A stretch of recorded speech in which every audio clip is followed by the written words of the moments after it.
we're going to look at who the Gentiles are, because it's important for us to see this from the scriptures. Because even people today, when I say this, there are many people you see on YouTube and in different places who are teaching, and they're still saying that the Gentiles are the people of the other nations. Their Gentiles are not Yahusha. No, it's important for us to get this right, family, because when we get it right, we begin to understand the scriptures better. So we're going to let the scriptures answer the question.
Who are the Gentiles? We're getting ready to examine who the Gentiles are. It's important for us to understand this before we even go any further. Let me finish reading verse 7 here. To all who are in Rome, beloved of Elohim, called, set apart ones, favor to you and peace from and shalom from Elohim our Father and the sovereign Yahusha HaMashiach. Okay? That was verse 7. To all those in Rome. So that's who Shaul is writing to. People in Rome. Is he writing to the Christians in Rome? So that's the question we're trying to answer. But as we get ready to go into this, we need to look at the word Gentile, because it's going to affect what we study. Okay? So let's look at the word Gentile. So I was saying that the word Gentile, the word is goyim. The word is goyim. And the word goyim can be translated nation. It can be translated Gentile. And it can be translated heathen. How do you know which one applies where? Context. Context. Context. Okay, so let's look at Bereshit chapter 12 according to the Christian understanding. And I don't even think I need to go. If I go to the King James on this one, it would do better than the Besorah. I'm going to stay in the Besorah, and show you that the Besorah can be more, even sometimes more confusing than King James. Okay, but Bereshit, Genesis chapter 12, and Yahuah said to Abram, "Go yourself out of your land, from your relatives and from your father's house, to a land which I show you, and I shall make you a great nation, and barak you, and make your name great, and you shall be a baraka, and I shall barak those who barak you." Now this, when it comes to understanding who the real people of the scriptures are, this promise goes out the window. When you say this one, I've been called a racist for quoting this verse. But the Jews use it to raise billions of dollars. The Jews use this verse to raise billions of dollars. Have you ever heard of Jews for Jesus? This is their slogan. I will bless those that bless you. God says, I will bless those that bless Israel and curse those that curse Israel. You do not want to be cursed, so donate your money for the Jews.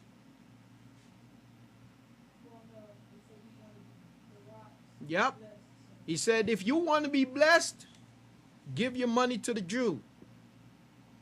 But when you show that who the people of the scriptures are, that they're not the Jew, and then you quote this verse, I personally have been called a racist for quoting this verse. One of the reasons why I find it so necessary to talk about this subject, I can't help but talk about it because it's in the scriptures. It's all throughout the scriptures. I can't help but one of the reasons why I don't mind talking about it is because of the many conversations I've had with people who even profess Yahuah and Yahusha.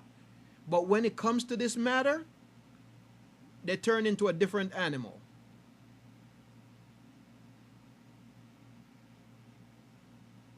When it comes to this subject, it's as if I'm now dealing with somebody totally different.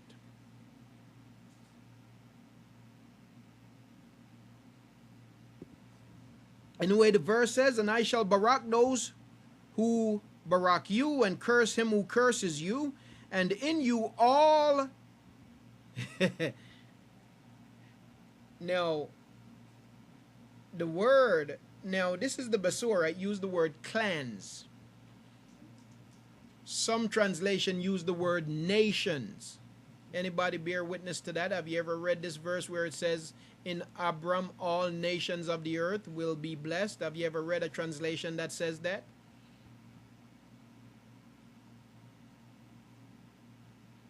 Thank you, Aki. Okay. It says, in Abraham all nations of the earth will be Baruch. Is that the case? Let's let the context of scriptures interpret that. Will all nations of the earth be Baruch in Abraham? No. The word that is used is Goyim. And what Yahuah is saying is that, you see, Yahuah was proclaiming something that he knew that was going to happen long before it happened. Just as with the curse, he declared the curse long before it took place, because he knows the heart of man. He knows us even before we were formed. And this is what he was saying to Abraham. In you, because of you, your people who I will scatter, I will barak. In you, all the scattered ones, all the Goyim, all the Gentiles will be Baruch. In you, all the Gentiles will be Baruch. It's not clans, it's not nations. In you, all those that I will scatter, because of you, I will remember them. That's what he is saying. Because of you, I will remember them. Because of you, I will favor them. Because of you, I will regather them. Talking about is the scattered ones. In you, all the scattered ones will be favored. In you, because of you, I will baruch the scattered ones. Because of you, I will baruch the Gentiles. Now, we're going to look at more scriptures to see who the Gentiles really are. It gives you the idea that because of Abram, all the nations of the earth will be favored. And that's not the truth. The word that is translated nation there is the word Goyim. And what it's speaking about is speaking of the scattered ones. So this was a prophecy that Yasharal would be scattered to the nations. But what Yahuah was saying to his servant even at that time was that because of you, I will remember my people because of your obedience. Who are the Goyim? Who are the Gentiles that we find in translation? Who are the Gentiles? Okay, let's look at that because it's very important to this study. The Gentiles. If you look up the word Gentiles, for example, if you go to a dictionary and you look up the origin of the word Gentile, you could go to etymonline.com, for example, or you can go to any dictionary, but go to a dictionary that will take you to the origin of the word. And it will tell you that a Gentile is a stranger, somebody who have been put away, scattered. Okay? Now, let's go real quick to the book of Yahu, or the book of Jeremiah. Okay, let's go to the book of Yahu, or the book of Jeremiah. We want to identify the Gentiles before we go any further. So let's go to Yahu, or Jeremiah chapter 3. Yahu chapter 3.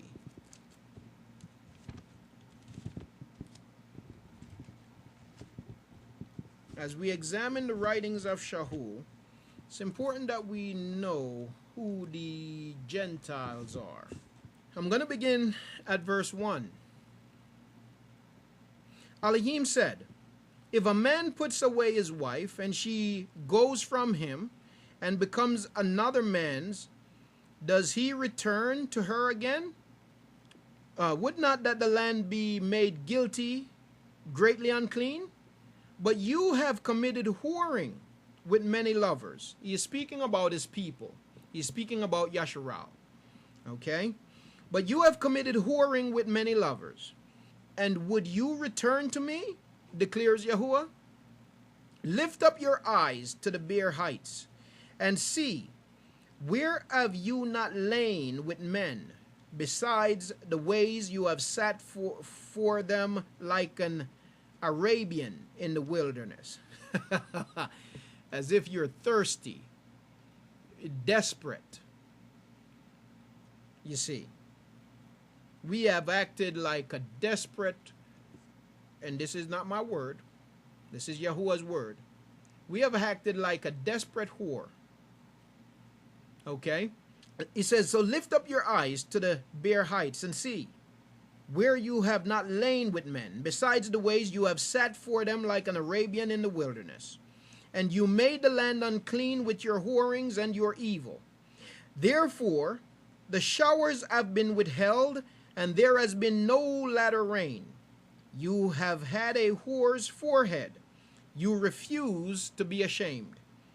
Shall you not from now on cry to me, my Father? Verse 4, shall you not from now on cry to me, my Father? You are the guide of my youth. Does one bear a grudge forever? Does one keep it to the end? See, you have spoken and done the evils that you could. And Yahuwah said to me, in the days of Yashayahu the sovereign, have you seen what backsliding Yasharal has done?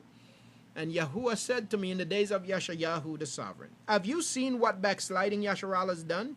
She has gone up on every high mountain and under every green tree, and there commit whoring.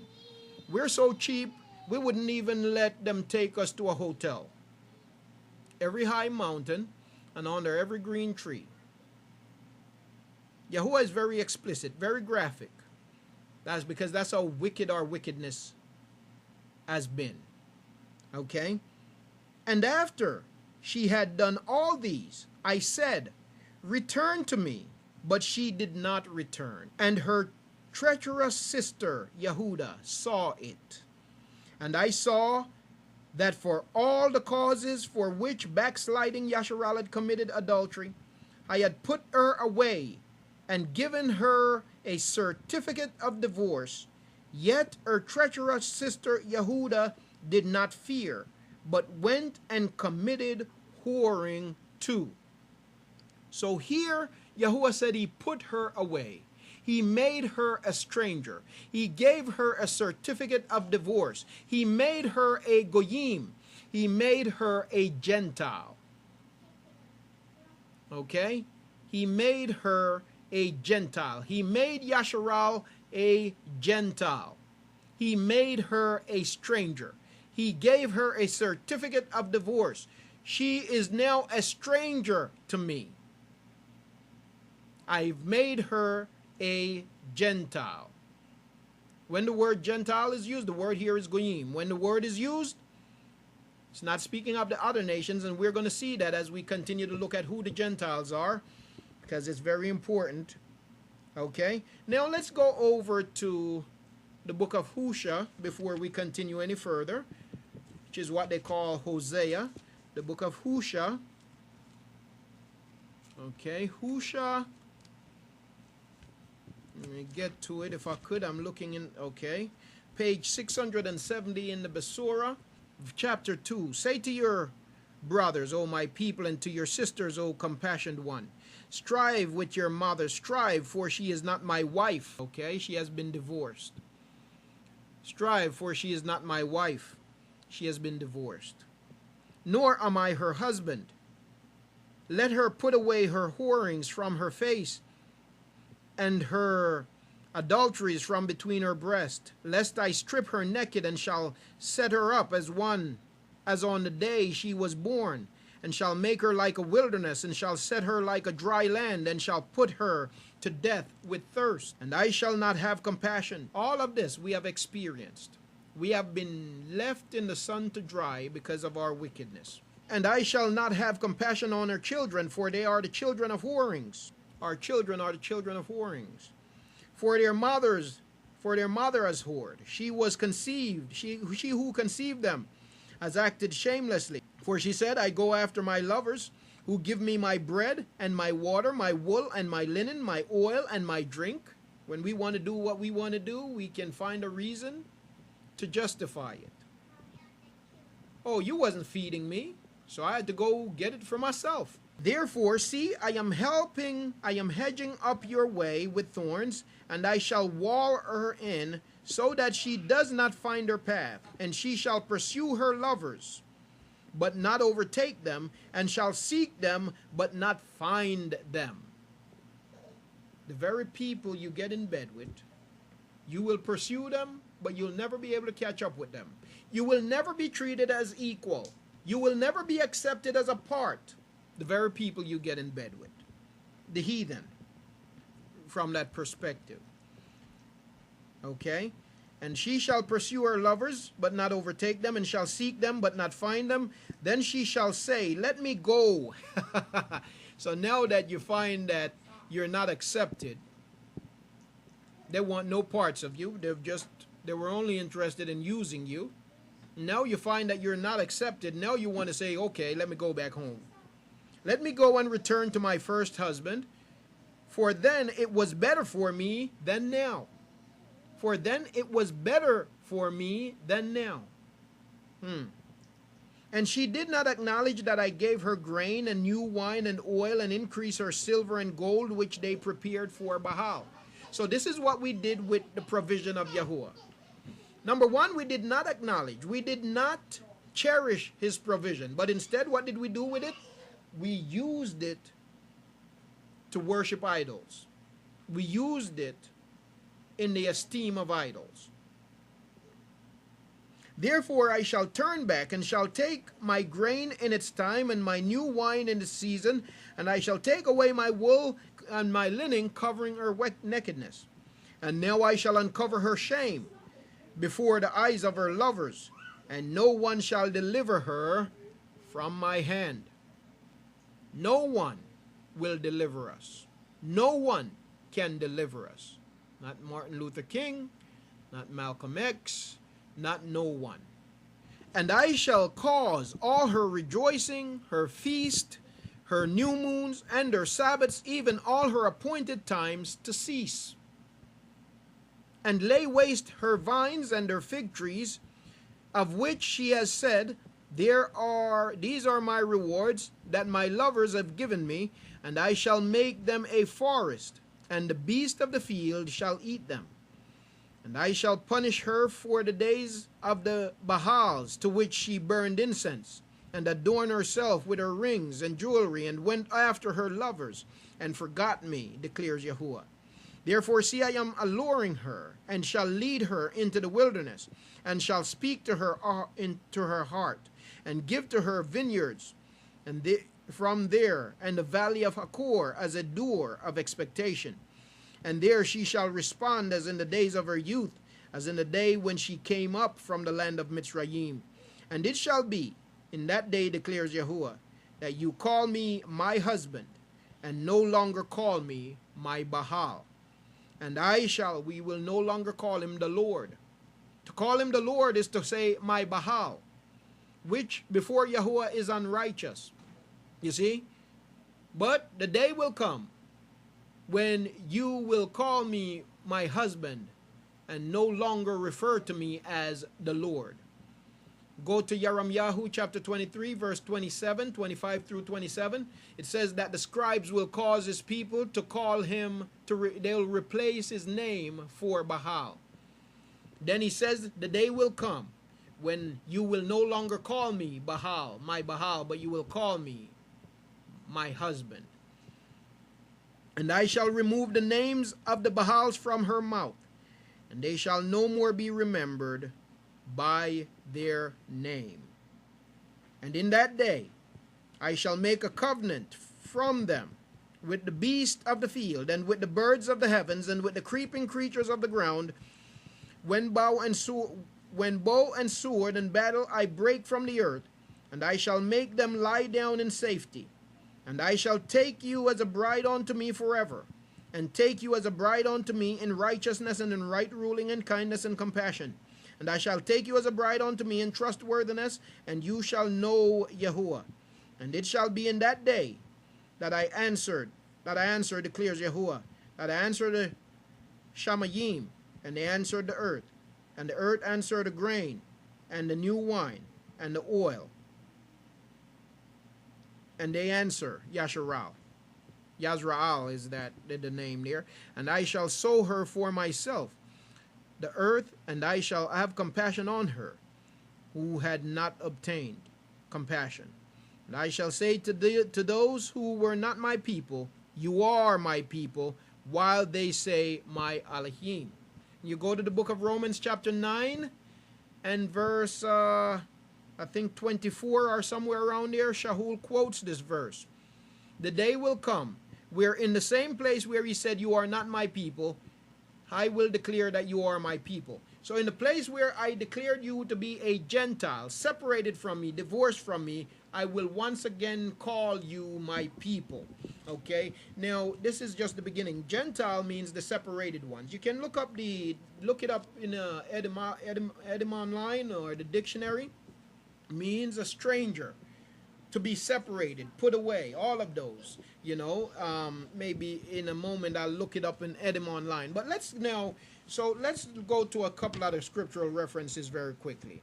Okay, stranger. So Gentile means stranger. Let's look at 1 Peter chapter 1 and verse 1, or 1 Kapha chapter 1 and verse 1. We must keep in mind that all of the scriptures are written to a people that were scattered. Okay, it was not written to the world. Okay, it was not written to the world. Does not mean that a few out of the nations will not come and serve Yahuah. That's not what it means. But the scripture, they will. A few will. But the scriptures was not written to the world, as the translation seemed to suggest. So who are the Gentiles? So it's very important to understand it. So let's go to the book of Peter.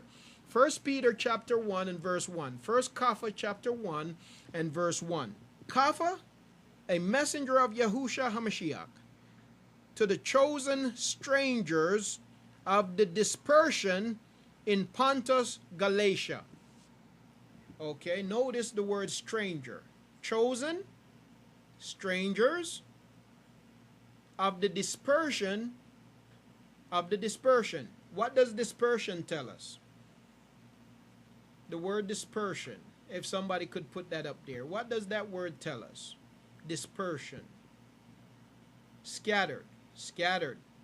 So the strangers that are referred to here, remember, the word Gentile means stranger. And the strangers that are referred to here, the very text tells us that they are the scattered ones that are of the dispersion. And they're now living in Pontus, Galatia, and Cappadocia, Asia, and Bithynia. This is where they are living.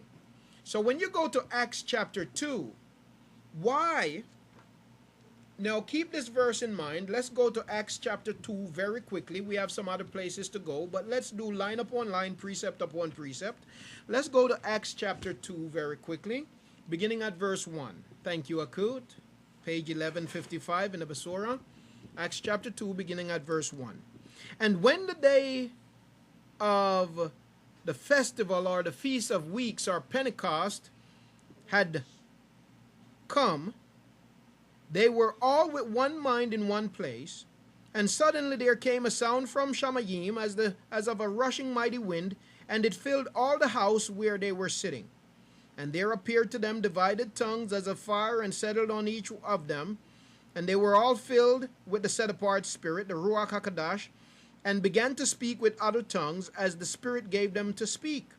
Now in Yerushalayim, very important now, verse 5, now in Yerushalayim there were dwelling Yahudim. There were dwelling. Now dwelling, the word dwelling here is misleading. The word dwelling is misleading. It's a misleading translation. When you see the word dwelling, you think of a permanent dwelling, but that's not what it's saying. There are men here. There's a bunch of people now. They were staying in hotels. You see, when the scattered ones came to Yerushalayim at the times of the feast, they would stay in hotels. That's why when Yahusha and Mariam went to the feast, and it was that, so the taxes wasn't the reason why they went there. They went for the feast, but Caesar figure, okay, everybody is going to come for the feast, so let me tax them. Christianity tells us that they went there to pay their taxes. No, that's not what the scriptures tells us. Scriptures lets us know that they went there for the feast. Caesar, knowing that everybody is going to show up for the feast, say it's a perfect time to tax everybody and to get a head count. Okay? So at these times of the feast, they would come to Yerushalayim because that is where they were supposed to come for the feast. That is where we are to go for the feast. When we can, and that time is not now. Okay, and so whenever they come from wherever they were living, they would have to stay in hotels. Okay, so when Mariam and Yahusha got there, the scripture says that the hotels were filled. There was no room in the hotels for them to stay. So she gave birth in a trough. Okay? Because there was no room at the inn. So these people weren't living. All these people that are here now, they're not living there. They're there for the feast, so they're staying in hotels. So the word dwelling gives you a wrong perception. But anyway, let's read on. So he says, now in Yerushalayim, verse 5, there were dwelling Yahudim. Yahudim, note that. Yahudim, dedicated men. Now watch this now. Dedicated men from every nation under the sun. So these are Yahudim from every nation under the heavens. I'm sorry. From every nation under the heavens. These are Yahudim from every nation under the heavens. These are the scattered ones. But they came from their scattered places because of the feast. Okay? And when this sound came to be, the crowd came together and were confused because everyone heard them speak in their own language. So because they were scattered and they were born into different cultures and nations, they now speak the languages of the nations that they were born into. So you see an Ethiopian eunuch who was that? I think it was Kapha. Was it Kapha or somebody spoke to? Where was he from? He was from Ethiopia. But Philip, thank you, Akut. But what was he? He was a Yahudim. He was scattered. He was a scattered Yahudim. You see? He was scattered. And so he was in Yerushalayim for the feast. He had the scrolls. He had the Hebrew scriptures. But he did not understand it. Much like us today who are waking up to the truth. But we need some help. we look at it and we don't totally get it. So Yahuah raises up people to help us to understand it. Yes. Just as we are born in America and we're born in Jamaica and we're born here and we're born here and we speak the languages of the places that we are born. Does it mean that we are not Yahudim? No. We are scattered. We are Gentiles. We are strangers. Strangers to Yahuah and strangers to the land that we're in.